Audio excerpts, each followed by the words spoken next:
Karena manusia banyak di dunia ini. Tapi syarat kedua, tidak berdosa, itu tidak ada. Karena semua manusia berdosa. Maka juru selamat tidak bisa didapat di kolong langit ini. Karena semua manusia berdosa. Tapi saudara, kalau memang juru selamat tidak dapat di sini, karena ada manusia tapi berdosa, bagaimana kalau kita cari juru selamat dari atas? Di atas, di surga sana, adakah yang tidak berdosa? Ada. Siapa? Tuhan Allah. Tuhan Allah tidak berdosa. Masalahnya, Tuhan Allah bukan manusia. I wanna thank you, God. I wanna thank you, Lord, for everything I have. Baik Bapak Ibu Saudara jemaat sekalian, marilah kita berdoa sebelum kita mendengar firman Tuhan. Bapa kami dalam kerajaan surga, hati kami penuh dengan sukacita hari ini. Karena atas perkenanan dan ketetapan mula, maka pada hari ini umat Kristen se-Kabupaten Gresik ini boleh bersukacita di dalam perayaan Natal bersama-sama. Biarlah puji-pujian dan penyembahan kami berkenan dan indah di hadapan-Mu ya Tuhan. Dan sekarang kami juga mau mendengar firman Tuhan. Isilah hati kami dan pikiran kami dengan firman-Mu. Arahkanlah kami kepada firman-Mu untuk berjumpa dengan Kristus, pribadi yang memberikan pengharapan bagi kami di tengah dunia yang berdosa ini. Terima kasih ya Tuhan, kami saat ini mau mendengar firman-Mu. Kami sadar bahwa pikiran kami terbatas dalam pengertian. Kiranya Roh Kudus menolong kami, membuka hati dan pikiran kami, supaya diisi dengan kebenaran firman. Pikiran kami mengerti firman, hati kami terbuka kepada firman, sehingga pada akhirnya kami mau menyambut firman dan melakukan firman dalam hidup kami setiap hari. Terima kasih Tuhan, semua peralatan yang kami pakai untuk mendukung pemberitaan firman, Tuhan kiranya boleh menolong sehingga semua boleh berjalan dengan lancar, dijauhkan dari segala macam gangguan atau kerusakan, sehingga firman-Mu boleh kami terima, dan bahkan semua yang juga mendengar firman Tuhan ini melalui siaran live streaming kami juga boleh menerima firman Tuhan dengan baik. Terima kasih Tuhan. Tolong hamba-Mu dalam menyampaikan supaya kebenaran firman-Mu yang dinyatakan kepada kami. Terima kasih Tuhan. Kami siap mendengarkan firman-Mu. Mari Tuhan berbicara kepada kami. Dalam nama Yesus kami berdoa. Amin. Shalom. Sekali lagi shalom. Selamat hari Natal buat kita sekalian. Biasanya langganan setiap tahun kalau kita mau masuk perayaan Natal, selalu saja topik yang banyak diperdebatkan itu adalah benarkah Yesus lahir 25 Desember? Jangankan dari pihak luar, bahkan di dalam kekristenan sendiri orang bisa berdebat mati-matian. Benarkah Yesus lahir tanggal 25 Desember? Itu bisa memicu banyak diskusi, tapi bagi saya yang paling penting itu bukan kapan Yesus dilahirkan, tapi faktanya adalah dia memang pernah lahir dalam dunia ini. Sejarawan-sejarawan, bahkan sejarawan yang non-Kristen sekalipun, yang anti-Kristen sekalipun, seorang sejarawan Yahudi berkebangsaan Romawi, Flavius Josephus, atau juga Tacitus, atau Pliny the Younger, dan juga sejarawan yang lain yang non-Kristen itu mengkonfirmasi bahwa pada abad pertama ada seorang yang lahir di tanah Yahudi yang bernama Yesus Kristus, sehingga keberadaannya itu tidak perlu diragukan di dalam sejarah. Dan yang paling penting bagi kita adalah Yesus itu pertama, dia benar-benar lahir ke dalam dunia, dan yang kedua adalah apa yang dia kerjakan melalui kelahirannya di dalam dunia. Tidak penting sebenarnya apa atau tanggal berapa, bulan berapa, tahun berapa dia dilahirkan. Kalau saya bertanya kepada saudara-saudara, tanggal berapa, bulan berapa, tahun berapa Pak Jokowi dilahirkan? Mungkin ada yang tahu, tapi mayoritas tidak tahu. Saya juga tidak tahu. Tapi yang paling penting, kita mungkin tidak tahu tanggal berapa, bulan berapa, tahun berapa Pak Jokowi dilahirkan. Tapi yang paling penting adalah bahwa apa yang Pak Jokowi buat untuk Indonesia itu paling penting. Hal yang sama juga, tanggal berapa, tahun berapa, bulan apa Yesus dilahirkan, memang untuk sebuah studi itu penting. Tapi untuk hal yang rohani, sebenarnya yang paling penting adalah dia dilahirkan pertama. Dan yang kedua, dia bikin apa setelah dia dilahirkan. Itu paling penting.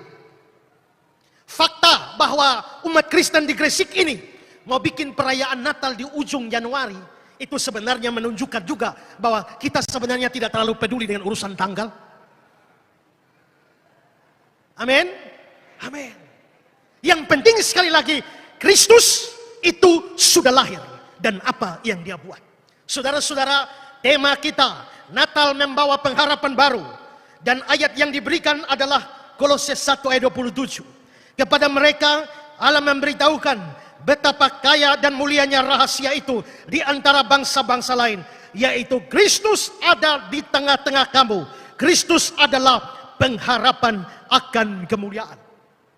Teks ini sebenarnya secara konteks tidak langsung bicara terkait Natal, tidak bicara tentang kelahiran Kristus, tapi Paulus memang mengungkapkan suatu kebenaran umum, Kristus adalah pengharapan. Saudara-saudara, jikalau kita bicara tema ini, Kristus itu adalah pengharapan, maka di sini ada beberapa hal penting yang saya mau bicara.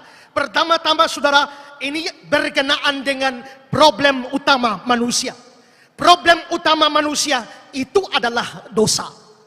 Saudara-saudara, Alkitab berkata bahwa sejak manusia pertama jatuh di dalam dosa, semua manusia berada di bawah kuasa dosa dan juga di bawah hukuman Allah. Paulus di dalam Roma pasal yang kelima, ayat yang ke-18-19, dia berkata, oleh satu pelanggaran semua orang beroleh penghukuman. Pelanggaran siapa? Pelanggaran Adam. Oleh karena pelanggaran Adam, semua manusia di bawah penghukuman. Ayat 19, oleh ketidaktaatan satu orang, semua orang menjadi orang berdosa. Maka gara-gara ketidaktaatan Adam, semua beroleh penghukuman. Gara-gara pelanggaran Adam, maka semua manusia itu menjadi orang berdosa. Saudara tidak hadir di Taman Eden pada waktu itu. Adam dan Hawa yang ada di sana. Tapi begitu Adam melanggar, kita semua beroleh penghukuman. Begitu Adam tidak taat, kita semua menjadi orang berdosa. Lalu mungkin kita berpikir, adilkah? Mengapa Adam yang bersalah, kita juga beroleh penghukuman? Mengapa Adam yang tidak taat, kita semua menjadi orang berdosa? Jawabannya adalah karena Adam itu perwakilan manusia. Adam adalah perwakilan manusia. Coba saudara pikir, kalau tim sepak bola Indonesia bertanding melawan tim Thailand, yang main berapa orang di lapangan? 11 bukan? Lalu seluruh orang Indonesia menonton. Indonesia lawan Thailand, yang main di lapangan cuma 11. Tapi begitu Indonesia menang, kita semua teriak, kita menang, kita menang, kita menang. Saya tanya, kau ikut main? Tidak kan? Kenapa bilang kita menang? Atau kalau 11 orang itu kalah, kita bilang, wah kita kalah. Mengapa rasa kalah? Tidak ikut main. 11 orang itu menang, kita anggap kita menang. Kenapa? Karena 11 orang itu perwakilan kita. 11 orang itu kalah, kita rasa kita kalah. Karena 11 orang itu perwakilan kita. Adam itu perwakilan kita. Adam suci, kita semua suci. Adam benar, kita semua benar. Adam kokoh, kita semua kokoh. Adam jatuh, kita semua jatuh. Adam tidak taat, kita semua tidak taat. Adam berdosa, kita semua berdosa. Saudara-saudara, manusia pertama berdosa. Naturnya menjadi orang berdosa. Maka selanjutnya seluruh manusia yang sumbernya dari Adam, semuanya mewarisi sifat dosa. Kalau monyet kawin, anaknya apa? Monyet. Kalau monyet itu bercucu, cucunya monyet apa? Monyet. Kalau monyet itu bercicit, cicitnya monyet apa? Monyet. Kalau monyet bercecet, cecetnya monyet apa? Monyet. 1000 keturunan monyet, tetap monyet. Tidak bisa tahu-tahu generasi sekian anaknya monyet itu kadal. Tidak bisa. Maka manusia berdosa, manusia berdosa hanya bisa menghasilkan keturunan yang berdosa, dosa, dan akhirnya seluruh manusia itu berdosa. Itulah sebabnya beda dengan kepercayaan yang lain. Kekristenan percaya bayi yang masih ada di dalam rahim seorang ibu, dia belum berbuat dosa, tapi status dan sifat dosa sudah melekat dalam diri seorang bayi. Mazmur 51 ayat yang ke-7, dalam kesalahan aku diperanakan, dalam dosa aku dikandung ibuku. Itu berarti seorang bayi belum berbuat, tapi dia sudah adalah orang berdosa. Bagaimana dia sudah orang berdosa walaupun belum berbuat dosa? Hakikat dasarnya, saudara, seekor macan itu adalah binatang buas. Hakikatnya macan itu binatang buas. Waktu macan terkam kambing, macan itu binatang buas. Pertanyaannya, waktu macan tidak terkam kambing, waktu macan tidur, dia binatang buas atau tidak? Buas juga. Berarti buasnya macan tidak tergantung dari dia terkam kambing atau tidak terkam kambing. Itu melekat dalam dirinya sebagai binatang buas. Makanya waktu dia terkam kambing, dia buas. Waktu dia tidur, dia buas. Maka hakikat keberdosaan kita seperti itu. Kita semua di dalam rahim ibu sudah berstatus orang berdosa, hanya belum berbuat dosa. Nanti setelah besar kita mulai berbuat dosa, dan akhirnya semua manusia itu menjadi atau berbuat dosa, menjadi orang berdosa. Maka disinilah kita bisa lihat siapapun manusia, tidak ada manusia yang tidak berdosa, dan berdosa itu adalah masalah utama manusia. Tidak ada obat bagi manusia di dalam dosanya. Dosa perkara moral. Pada satu ketika ada seorang yang memaki sesamanya. Begitu dia maki sesamanya, lalu yang dimaki tidak terima, lapor polisi, masuk pengadilan. Dan saudara-saudara, hakim memberikan hukuman yang aneh. Hakim tidak menghukum dengan denda atau dengan penjara, tapi hakim bilang, karena kamu ini mulutnya suka maki, mulutmu kotor, maka saya menetapkan hukuman. Hukumannya adalah cuci mulut orang ini dengan 1 batang sabun sampai habis sabunnya. Maka tibalah saatnya untuk eksekusi. Datang algojo pencuci mulut, bawa sabun 1 batang. Karena mulutmu kotor, sekarang dicuci. Maka dia mulai cuci mulut. Kamu mulut kotor, dia cuci mulutnya dengan sabun. Tapi saudara tahu, pada waktu si algojo mencuci mulut orang itu, dia melihat algojo itu, dia maki algojo ini. Algojonya cuci, dia maki lagi algojo ini. Cuci lagi, dia maki lagi. Sampai dia cuci maki algojo itu. Berarti persoalannya bukan pada mulutnya, tapi pada hatinya. Saudara, banyak kasus terjadi. Orang bisa jatuh ke dalam dosa-dosa seksual. Maka saudara-saudara, berdasarkan ayat, jikalau tanganmu menyesatkan engkau, penggalah tanganmu. Jikalau kakimu menyesatkan engkau, penggalah kakimu. Jikalau matamu menyesatkan engkau, cungkilah matamu, kata Tuhan Yesus. Maka di dalam sejarah, Origenes, seorang bapak gereja, berpikir dia punya kelemahan seks. Maka kalau memang dia punya kelemahan seks, menurut Tuhan Yesus, tangan menyesatkan, potong tangan.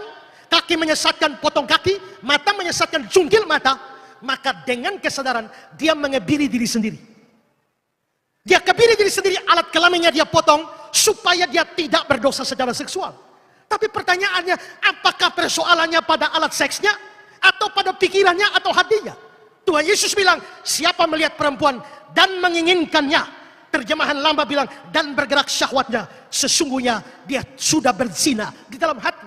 Berarti dosa ini masalah yang paling hakiki, masalah rohani, masalah jasmani, yang tidak bisa diselesaikan secara jasmani.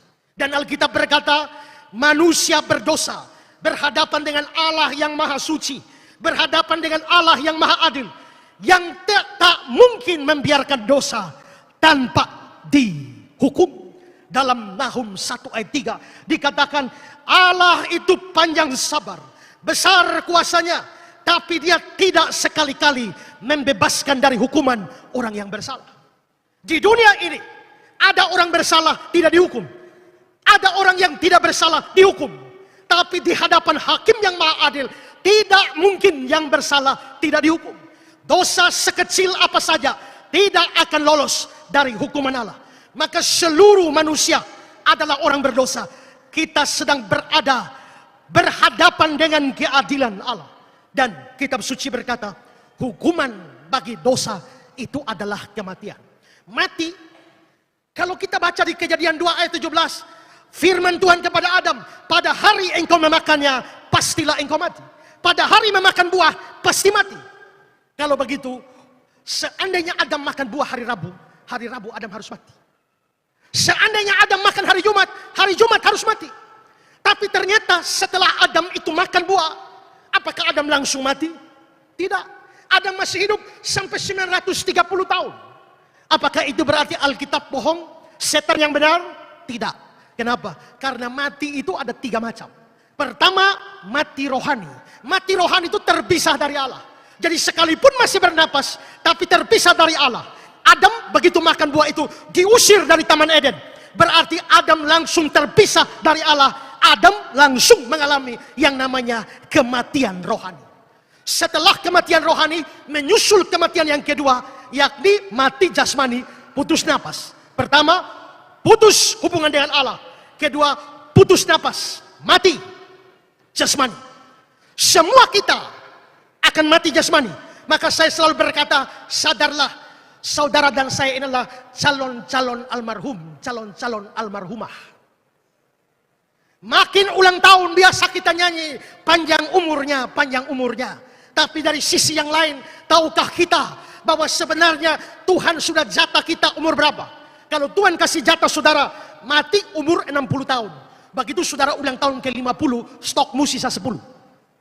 Ulang tahun ke-51, stok sisa 9. Ulang tahun ke-55, stok sisa 5. Makin ulang tahun, makin habis stokmu. Kalau begitu sebenarnya, waktu saudara ulang tahun, umur tambah panjang atau tambah pendek? Tergantung lihat dari mana, bukan? Kalau lihat dari sini, 50, 51, 52, 53, maka kita menyanyi, panjang umurnya, panjang umurnya. Tapi kalau lihat dari sini, 5, 4, 3, 2, makin pendek. Kenapa nggak nyanyi dari sini? Pendek umurnya, pendek. Makin ulang tahun, makin dekat lubang kubur.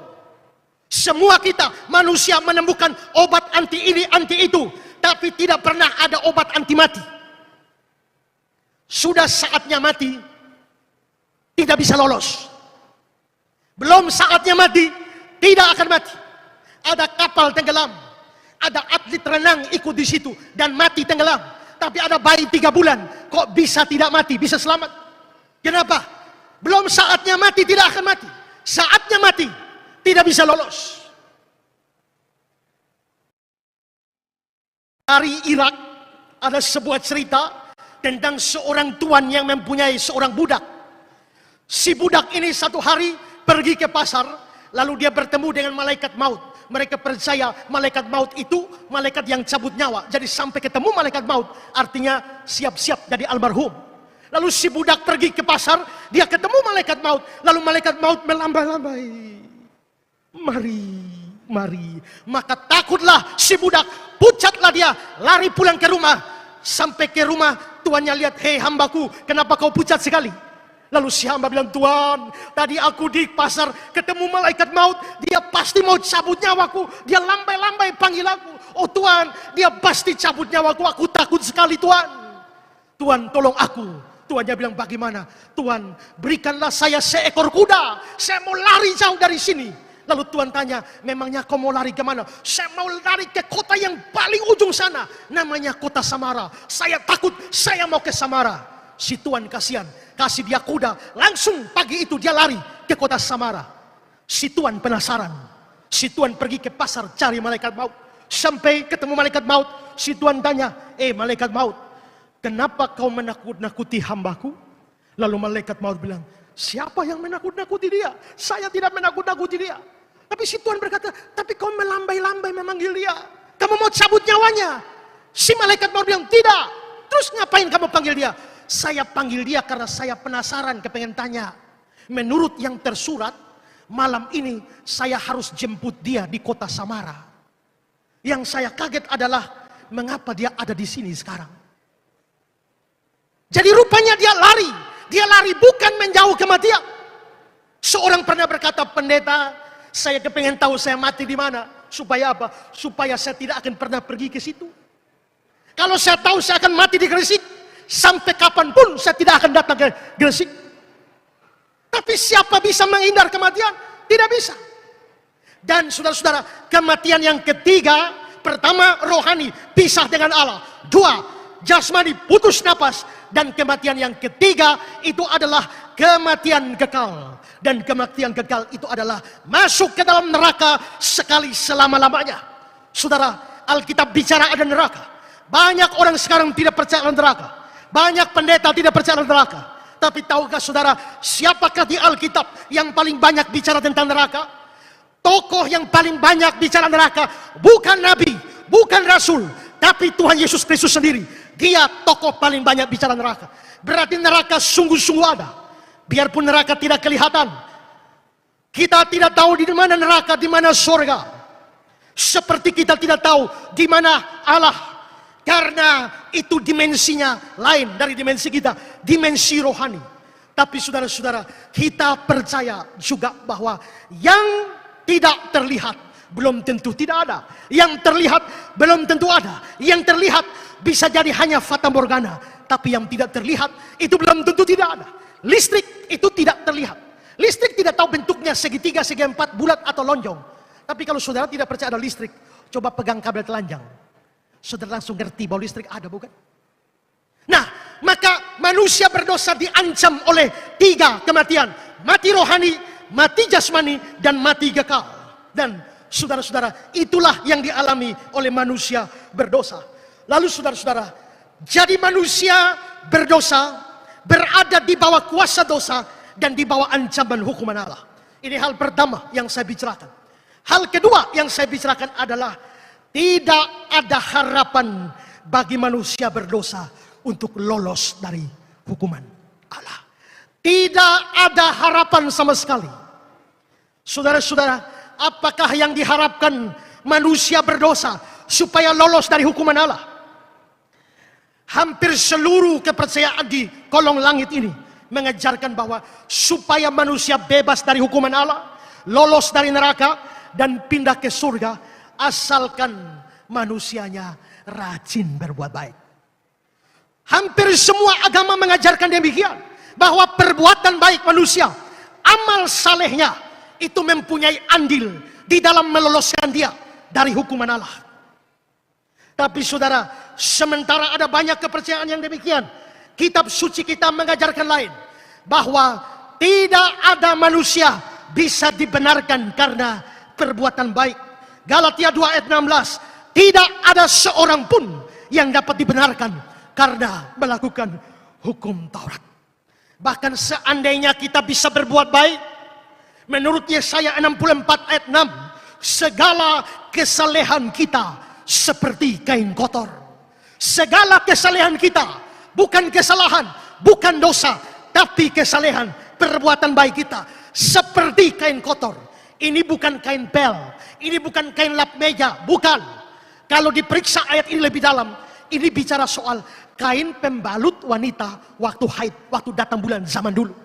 Seperti itulah perbuatan baik manusia di hadapan Allah. Maka saudara-saudara, mungkinkah seorang manusia diselamatkan dari hukuman Allah dengan mengandalkan kain pembalut seperti itu? Mustahil. Maka perbuatan baik tidak pernah menutup satu pelanggaran. Itu hukum rohani. Tapi dalam hukum jasmani, kita sadar itu. Tidak ada satu pelanggaran di muka bumi ini bisa ditutup dengan perbuatan baik. Kalau saudara berbuat salah, saya seringkali memakai ilustrasi ini. Kalau saudara melanggar peraturan lalu lintas, lalu saudara ditahan oleh polisi, lalu diberi surat tilang, lalu dikasih jadwal sidang di pengadilan. Dan saudara lihat jadwal sidangnya, ternyata masih 1 minggu. Masih Senin depan, saudara disidang di pengadilan. Saudara pikir, masih ada waktu. Maka besok, saudara ambil duit, sumbang panti asuhan. Hari Rabu, saudara ambil duit, sumbang korban bencana. Hari Kamis, sumbang panti jompo. Hari Jumat, sumbang pembangunan gereja. Hari Sabtu, sumbang penginjilan. Tiba hari Senin, saudara dihakimi oleh hakim. Hakim bertanya, saudara, benarkah pada hari Senin yang lalu saudara sudah melanggar peraturan lalu lintas? Dan saudara menjawab hakim, benar Pak Hakim. Tapi Pak Hakim juga harus tahu, hari Selasa saya sudah bawa bantuan ke panti asuhan. Ini dokumentasinya. Hari Rabu saya sudah bawa bantuan ke korban bencana. Ini dokumentasinya. Hari Kamis sudah bawa bantuan pembangunan gereja. Ini bukti transfernya. Saya tanya, hakim itu bebaskan saudara atau tidak? Pikir baru jawab. Hakim itu bebaskan saudara atau tidak? Hakim itu pasti membebaskan saudara kalau dia gila.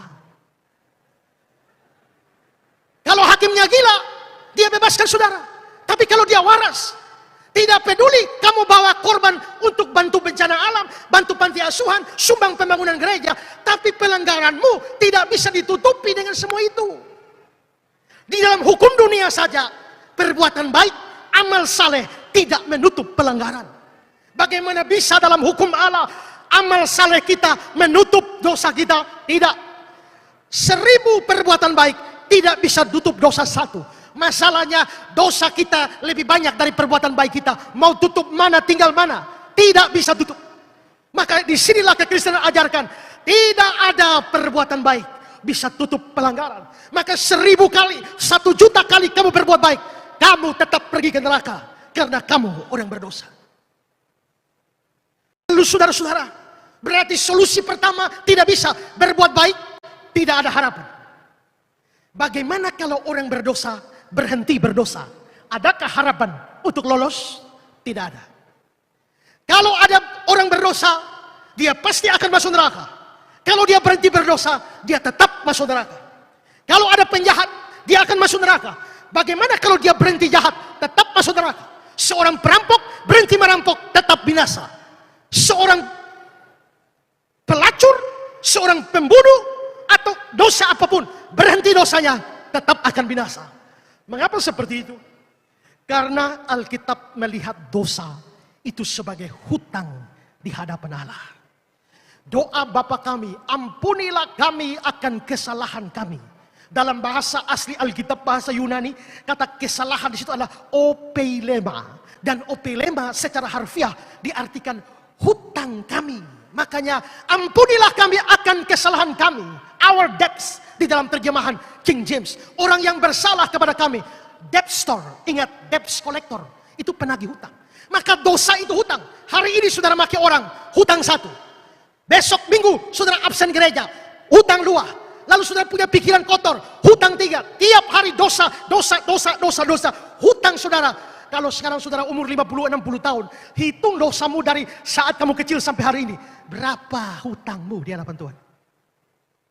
Maka orang berdosa adalah orang yang sangat berhutang besar sekali di hadapan Allah. Nah sekarang saudara pikir, mungkinkah hutang diselesaikan dengan berhenti hutang? Saya tidak punya uang, lalu saya datang pada Pak Sinaga. Bapak pinjam 100 juta, Bapak kasih. Lalu minggu depan lagi Bapak tambah 100 juta lagi, Bapak kasih lagi. Minggu berikut lagi Bapak 100 juta lagi, Bapak kasih lagi. Terus begitu, sampai 1 miliar lah hutang saya pada Pak Sinaga. Lalu Pak Sinaga mulai marah.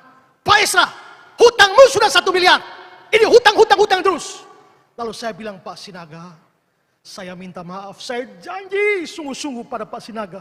Mulai sekarang saya tidak hutang lagi. Terima kasih Pak Sinaga. Permisi. Selesai.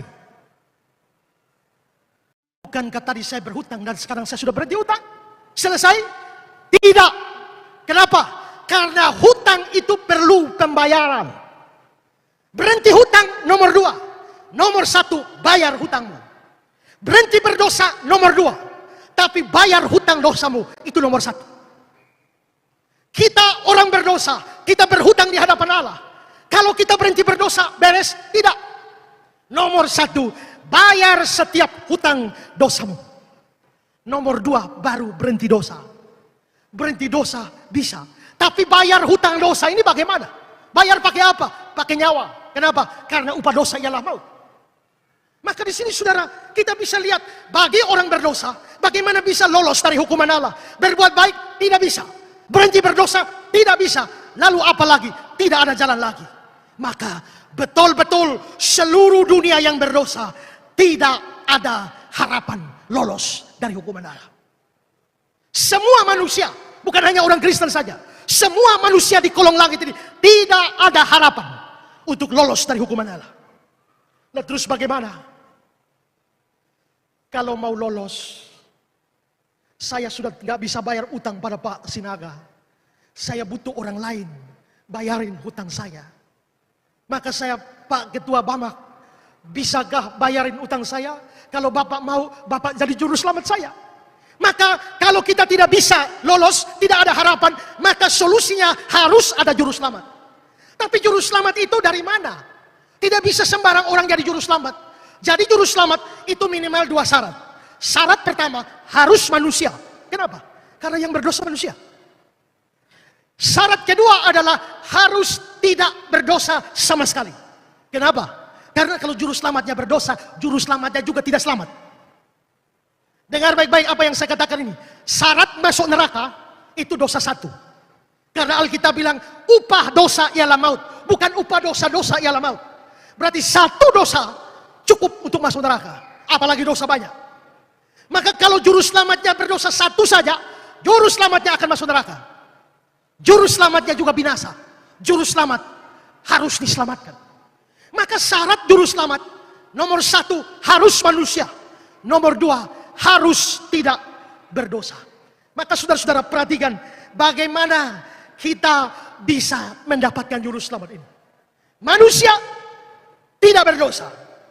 Sekarang saudara, mari kita cari juru selamat manusia. Apakah kita bisa dapat manusia? Bisa. Karena manusia banyak di dunia ini. Tapi syarat kedua, tidak berdosa, itu tidak ada. Karena semua manusia berdosa. Maka juru selamat tidak bisa didapat di kolong langit ini. Karena semua manusia berdosa. Tapi saudara, kalau memang juru selamat tidak dapat di sini, karena ada manusia tapi berdosa, bagaimana kalau kita cari juru selamat dari atas? Di atas, di surga sana, adakah yang tidak berdosa? Ada. Siapa? Tuhan Allah. Tuhan Allah tidak berdosa. Masalahnya, Tuhan Allah bukan manusia. Di sini ada manusia, tapi berdosa. Di sana ada yang tidak berdosa, tapi bukan manusia. Di sini syarat pertama terpenuhi, syarat kedua tidak. Di sana syarat kedua terpenuhi, syarat pertama tidak. Lalu bagaimana menghasilkan manusia yang tanpa dosa? Tidak ada cara. Tapi Allah itu hikmatnya besar. Maka sekarang begini, bagaimana kalau yang tidak berdosa saja jadi manusia? Bagaimana kalau yang tidak berdosa jadi manusia? Ya. Tapi kalau yang tidak berdosa jadi manusia, siapa yang tidak berdosa? Allah. Maka Allah harus jadi manusia. Ya. Kalau Allah jadi manusia, waktu dia lahir sebagai manusia, dia ikut berdosa. Ya. Kalau begitu bagaimana? Kalau begitu, waktu dia jadi manusia, dia nggak boleh berhenti jadi Allah. Bisakah dia muncul langsung dari langit? Tidak bisa. Karena kalau dia muncul langsung dari langit, ini manusia jadi-jadian dari mana? Kalau dia keluar dari laut, ini manusia jadi-jadian dari mana? Dia muncul dari batu, manusia dari mana? Dia harus lahir dari seorang manusia, supaya dia betul-betul manusia. Itulah sebabnya Allah jelma jadi manusia. Dalam diri Yesus Kristus, itulah Natal. Berarti Natal itu sebenarnya adalah momen di mana Allah menyediakan juru selamat satu-satunya. Kenapa satu-satunya? Karena di dunia ini semua orang berdosa, semua manusia tapi berdosa semua. Dan dengan kehadiran Yesus Kristus berarti muncullah satu-satunya manusia tidak berdosa. Karena dia satu-satunya manusia tidak berdosa, maka dia satu-satunya juru selamat. Itulah sebabnya tidak ada juru selamat 2, tidak ada juru selamat 3. Satu-satunya juru selamat.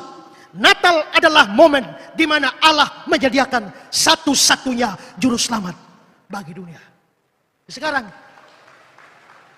juru selamat sudah ada bukan? Nah, kalau juru selamat sudah ada, sekarang tinggal saya sudah punya juru selamat, Pak Ketua. Sekarang tugas Pak Ketua sebagai juru selamat saya bayar hutang saya. Nah, Yesus sudah ada juru selamat, bayar hutang. Hutangnya apa? Mati rohani, mati jasmani, dan mati kekal di neraka. Bayar 3 ini. Dosa bikin manusia mati rohani. Mati rohani apa? Terpisah dari Allah. Begitu Yesus di atas kayu salib, dia berteriak, Eli, Eli lama sabatani. Ya Allah, mengapa engkau meninggalkan aku? Maka Yesus terpisah dengan Allah Bapa di atas kayu salib. Itulah kematian rohani. Berarti pada waktu dia teriak, Eli, Eli lama sabatani, dia sedang membayar dan menanggung hukuman mati rohani. Mati kedua, mati jasmani. Putus napas. Maka di atas kayu salib, dia berteriak, ya Bapa, ke dalam tanganmu kuserahkan nyawaku. Mati jasmani, beres. Dan yang ketiga, mati kekal di neraka. Kapan Yesus pergi ke neraka? Bukan saat dia mati. Karena saat dia mati, dia menyerahkan nyawanya. Ya Bapa, ke dalam tanganmu kuserahkan nyawa. Berarti tubuh Yesus di kuburan, nyawanya di tangan Bapa di surga. Kalau begitu kapan dia pergi ke neraka? Dia menanggung hukuman neraka di atas kayu salib. Kapan? Ini nyata dalam kata-kata pengakuan iman rasuli. Disalibkan, mati dan dikuburkan, turun ke dalam kerajaan maut. Descended in inferno dalam bahasa Latinnya, yang terjemahan aslinya turun ke neraka. Yesus menanggung hukuman neraka dengan menanggung hukuman neraka di atas kayu salib. Adakah indikasi untuk itu? Ada. Di dalam cerita Lazarus dan orang kaya, begitu Lazarus mati, dia ada di pangkuan Abraham di surga. Sementara orang kaya itu menderita sengsara di alam maut, bahasa Yunaninya Hades. Aku menderita dalam nyala api ini. Dia di neraka.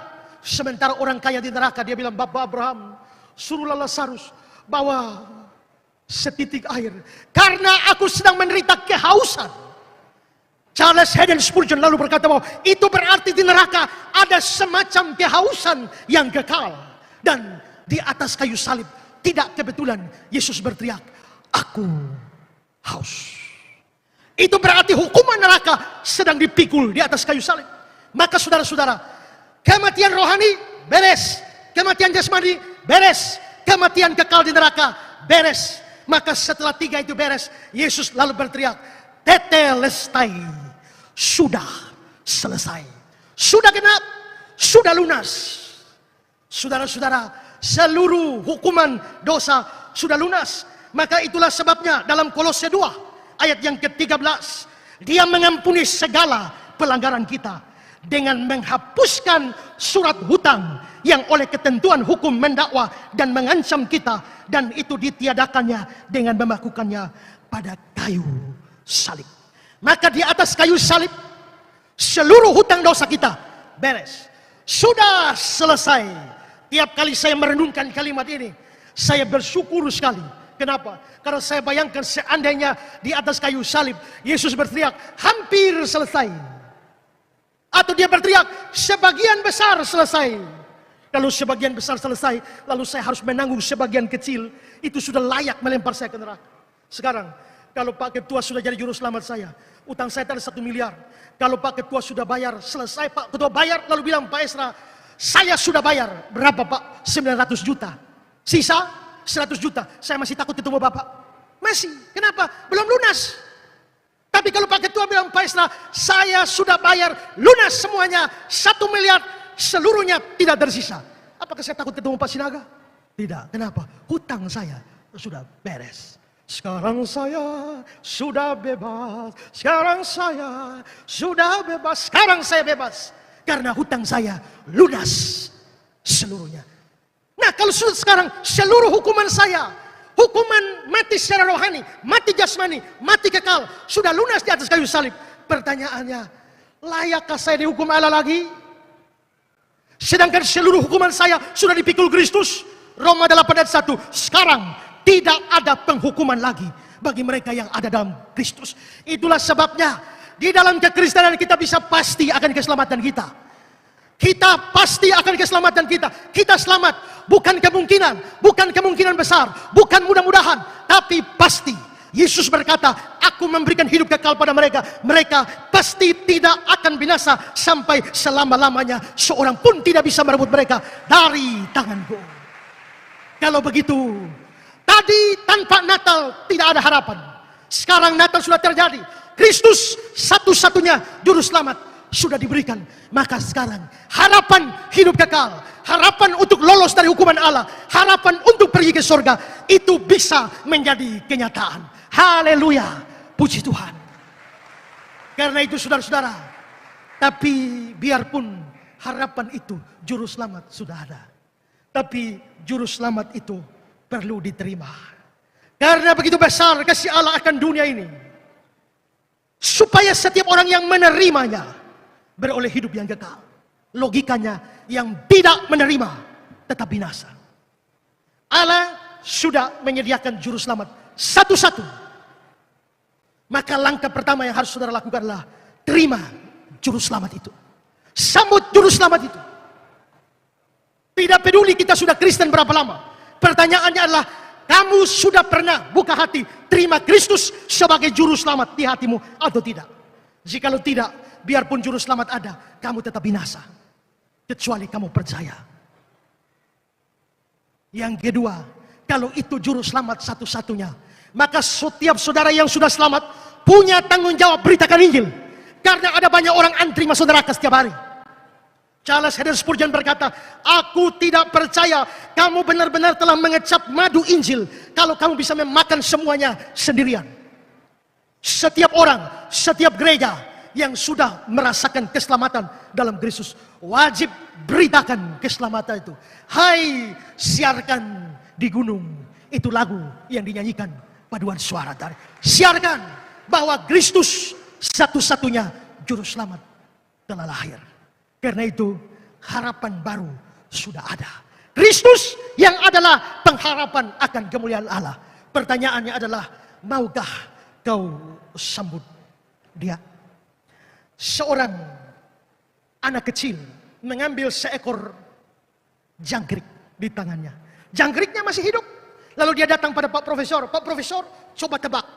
Jangkrik di tangan saya ini hidup atau mati? Si anak kecil sudah berpikir, ini kan jangkriknya lagi hidup. Kalau Pak Profesor bilang jangkriknya mati, dia tinggal buka, wah hidup. Tapi kalau Pak Profesor bilang jangkriknya hidup, dia remas jangkrik ini, mati, wah mati. Jadi dia datang, Prof, di tangan saya ini jangkrik hidup atau mati? Profesor sudah tahu. Maka Profesor pegang rambutnya dan berkata, nah, jangkrik itu mau hidup atau mati tergantung di tanganmu. Kalau kau mau dia hidup, hidup. Kalau kau mau dia mati, mati. Mati hidup ada di tanganmu. Yesus, juru selamat, sudah kuberitakan padamu. Sekarang tergantung kamu, mau terima dia atau tidak. Terima, hidup. Tolak, mati. Mati, hidup ada di tanganmu. Tapi yang paling penting adalah Natal memberikan harapan baru. Karena satu-satunya juru selamat sudah datang ke dunia. Satu-satunya juru selamat adalah milikku sekarang. Satu-satu juru selamat itu adalah kepala gereja kita. Satu-satunya juru selamat adalah Yesus Kristus, Tuhan, Raja segala raja. Berikan kemuliaan bagi dia. Sekarang pegang tangan kiri kanan dan bilang, Natal membawa harapan baru. Ayo kiri kanan, Natal membawa harapan baru. Puji Tuhan. Tuhan Yesus, pemberi harapan itu, memberkati kita sekalian. Amin. Terima kasih Tuhan Yesus. Dunia yang berdosa tanpa harapan. Tapi Allah memberikan pengharapan bagi dunia dengan memberikan juru selamat satu-satu. Tolong kami untuk percaya dan terima juru selamat. Tapi tolong kami juga untuk menyiarkan juru selamat ini ke seluruh dunia. Pakai gereja-gereja di Gresik ini untuk memberitakan Injil, memberitakan Yesus Kristus, bahwa ada pengharapan bagi setiap orang berdosa di kolong langit ini di dalam Kristus Yesus Tuhan. Terima kasih untuk firman-Mu. Amin. I wanna thank you, God.